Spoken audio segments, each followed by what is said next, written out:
अस्सलाम वालेकुम, कैसे आप लोग सब। आज हम डिस्कस करने वाले हैं लेसन नंबर 23 क्वांटिटेटिव रिसर्च का पार्ट नंबर 2, टॉपिक 74 से 78 डिस्कस करेंगे।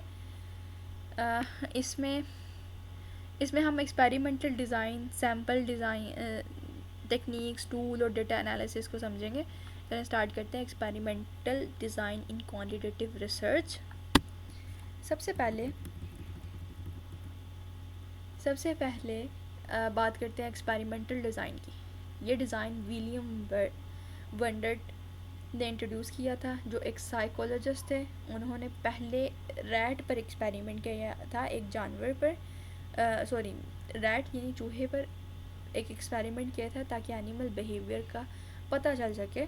अब क्रिमिनोलॉजी और सोशोलॉजी में ये डिज़ाइन यूज़ होता है बिहेवियर चेंज को मैयर करने के लिए। इस डिज़ाइन में दो ग्रुप्स होते हैं, एक होता है एक्सपेरिमेंटल ग्रुप और दूसरा हमारे पास होता है कंट्रोल ग्रुप। एक्सपेरिमेंटल में इस ग्रुप पर ट्रीटमेंट अप्लाई किया गया होता है, ठीक है, और कंट्रोल ग्रुप में हमारे पास हम उसके ऊपर ट्रीटमेंट अप्लाई नहीं करते।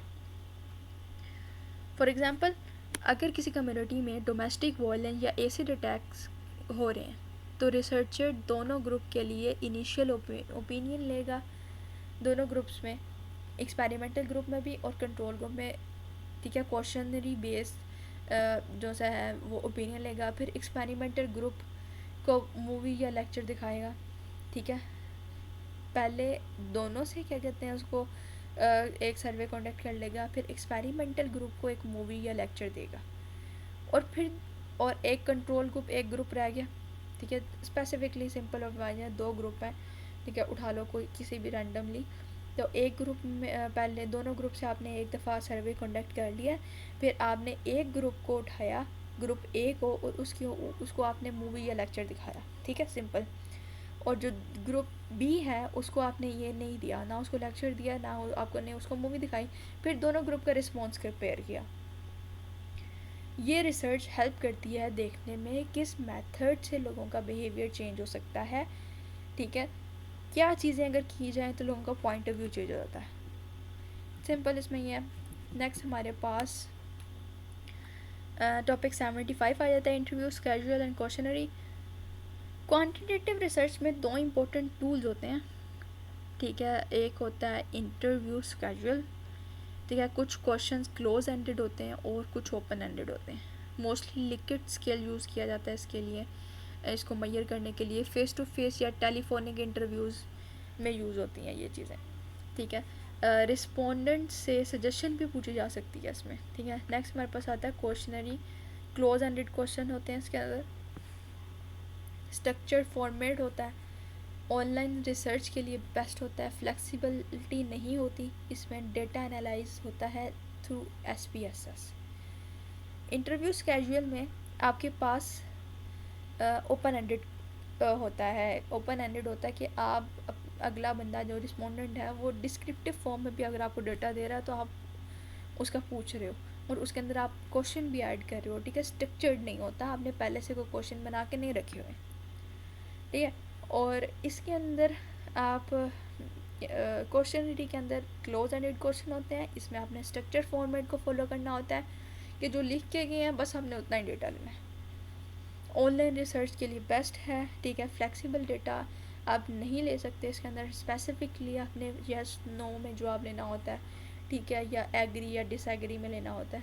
तो डेटा एनालाइज होता है SPSS में, ठीक है। नेक्स्ट हमारे पास आता है प्रोबेबिलिटी सैम्पलिंग टेक्निक्स।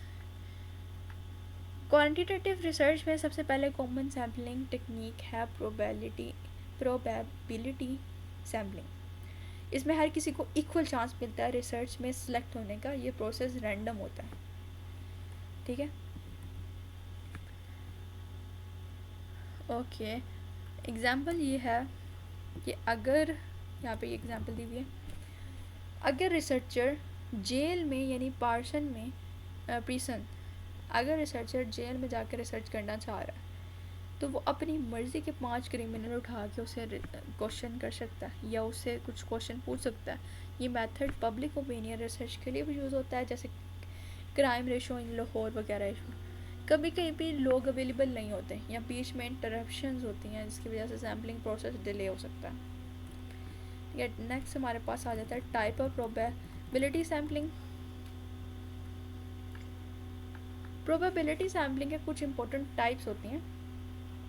सबसे पहले टाइप है सिंपल रैंडम सैम्पलिंग।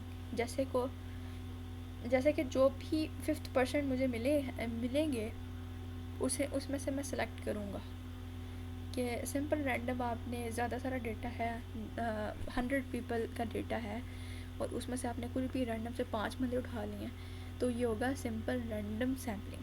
कि आपने कोई से भी उठा लिया, आपने सिलेक्टेड नहीं किया, ठीक है। या आप कोई भी राह चलता है, कोई मार्केट में है तो कोई राह चलते कोई 1-2 बंदे सेलेक्ट कर लो, तो वो होता है random sampling. Stratified sampling, respondent को डिवाइड करना होता है based on gender, age, class, etc। जैसे कि अगर आप स्ट्रैटिस्फैक्शन करें यानी उसके अंदर डिफरेंस पैदा कर रहे हो, मेल को अलहदा कर रहे हो, फीमेल को अलहदा कर रहे हो, यूथ और एल्डरी या ओल्डर पीपल्स को अलहदा या एजड पर्सन को अलहदा कर रहे हो, तो ये होता है हमारे स्ट्रैटिफाइड सैम्पलिंग। हमारे पास आता है क्लस्टर सैम्पलिंग, जहाँ पॉपुलेशन बहुत ज़्यादा होती है ना, जैसे अर्बन स्लम्स हो गए, पोश एरियाज़ हो गए या मिडिल क्लास एरियाज़ हो गए, हर क्लस्टर से सैंपल लिया जाता है, ठीक है। तो ये आपने याद रखना है जहाँ पे पॉपुलेशन ज़्यादा होती है।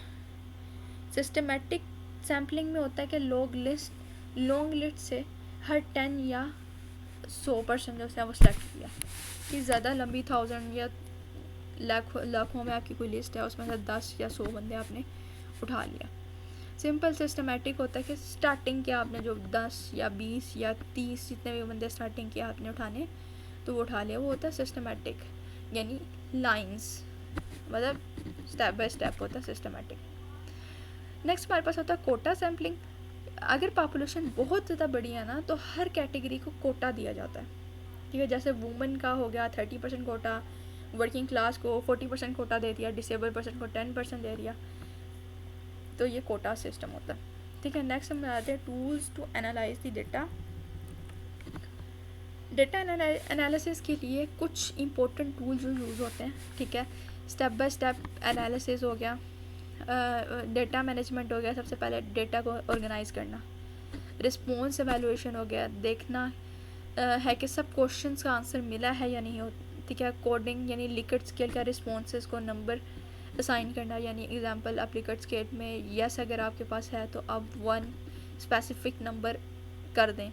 1 अगर कोई भी 1 को टिक करेगा तो मतलब वो यस है, अगर 2 को करेगा तो वो नो है, और स्पेसिफिक नंबर असाइन किए जाते हैं लिकर्ट स्केल में। तो जो सोशियोलॉजी के स्टूडेंट है उन्हें लिकर्ट स्केल का पढ़ा होना, उनको आइडिया होगा। और जो नंबर 3 है वो साइन कर दिया डोंट नो, ठीक है। या फिर नंबर 4 है वो साइन कर दिया अदर। एनालिसिस के टूल्सों से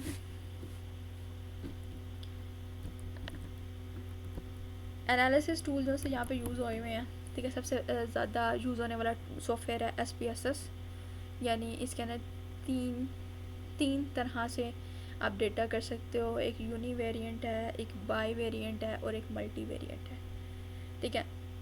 यूनी वेरिएंट होता है 1 वेरिएबल, ठीक है, कि और बाई वेरिएंट होता है 2 वेरिएबल्स और मल्टी वेरिएंट होता है मैनी वेरिएबल्स, ठीक है। रिग्रेशन मॉडल्स भी SPSS में पॉसिबल है। MS Excel chart, graph, pie chart वगैरह बनाने के लिए यूज़ होता है। Stata world wide data analysis करना है तो आप स्टाटा टूल जो है वो सबसे ज़्यादा बेस्ट है। नेक्स्ट हमारे पास है इकोनोमेट्रिक्स सॉफ्टवेयर, स्पेशली इकोनॉमिक्स और मैनेजमेंट के लिए यूज़ होता है। तो पहले के ज़माने में ना डेटा मैनुअली एनालाइज होते थे, आज भी किसी जगह पे ये मेथड यूज़ होते हैं कि मैनुअली आप इस चीज़ को कर रहे होते हो।